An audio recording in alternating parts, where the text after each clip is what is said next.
Assalamualaikum warahmatullahi wabarakatuh. Hai semua, perkenalkan, nama saya Muhammad Sapratama dari kelas 12 MIPA 2 yang akan mengajak kalian semua untuk berpetualang di materi menghindari akhlak tercela. Petualangan kita yang pertama ada di nifak. Nifak secara terminologi berarti menampakkan keislaman dan kebaikan di hadapan manusia, tetapi menyembunyikan kekufuran dalam hatinya.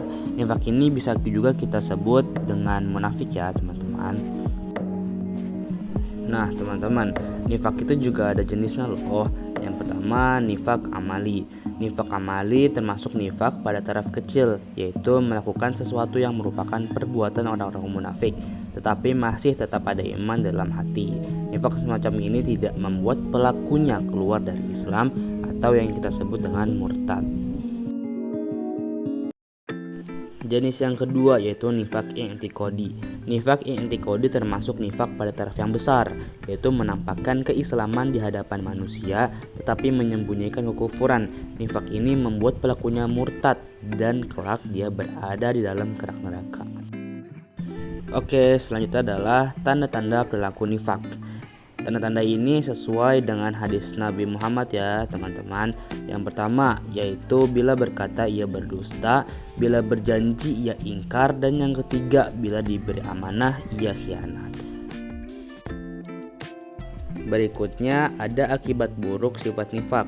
Sifat nifak akibat buruk bagi diri sendirinya. Yang pertama dapat merusak nama baik, kemudian menjadi tidak dipercaya, tidak disukai dalam pergaulan, mempersempit rezeki, mendapat siksa di akhirat.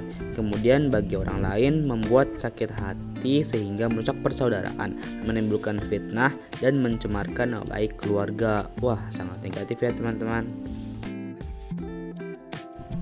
Oke, berikutnya ada cara menghindari nifak. Yang pertama bersikap jujur, kemudian bersikap amanah dan melaksanakan janji. Jadi istilahnya kita kayak melakukan sikap sebaliknya dari sikap munafik ya teman-teman. Oke, setelah journey nifak kita ke journey keras hati. Secara istilah, keras hati berarti sikap teguh atas pandangan atau keinginan yang tidak mau kompromi terhadap berbagai hal yang berada di luar keinginan atau harapannya. Jadi istilahnya kalau kita bilang itu kayak batu ya gitu. Jadi orang tuh batu, dibilangin apa-apa nggak mau gitu ya teman-teman. Oke, berikutnya adalah ciri-ciri orang yang keras hati. Yang pertama, bermalas-malasan dalam mengerjakan kebaikan serta meremehkan kemaksiatan. Jadi dia misalnya ngerasa kayak ya udah nggak apa-apa nggak sholat gitu, nggak boleh ya. Yang kedua, tidak terpengaruh hatinya dengan ayat Al-Quran, tidak terpengaruh hatinya dengan berbagai ujian, musibah dan cobaan dari Allah Subhanahu Wa Taala. Kemudian bertambahnya kecintaan terhadap dunia dan tidak tenang hatinya dan selalu merasa gundah. Oke, selanjutnya adalah cara menghindari keras hati. Yang pertama beriman kepada Allah dan segala sesuatu yang harus kita imani. Kedua, beribadah hanya kepada Allah. Kemudian meninggalkan kemaksiatan, banyak mengingat Allah baik ketika di keramaian dan kesepian.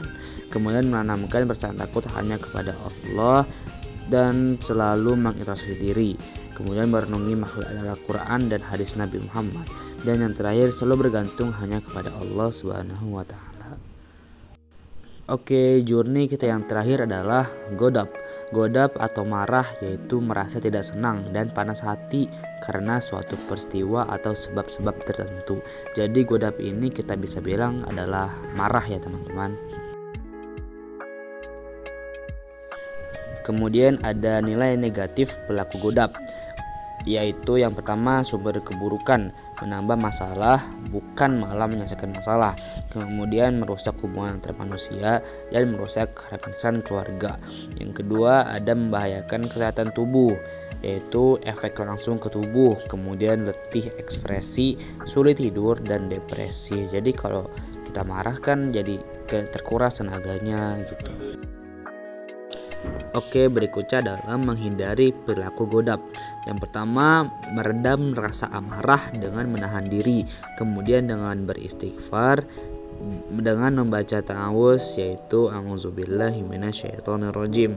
Kemudian dengan berwudu dengan mengubah posisi, kayak kalau misalnya marahnya itu pas duduk, ya udah diubah jadi posisi tidur. Kemudian meredam rasa marah dengan berdiam diri dan memberi maaf.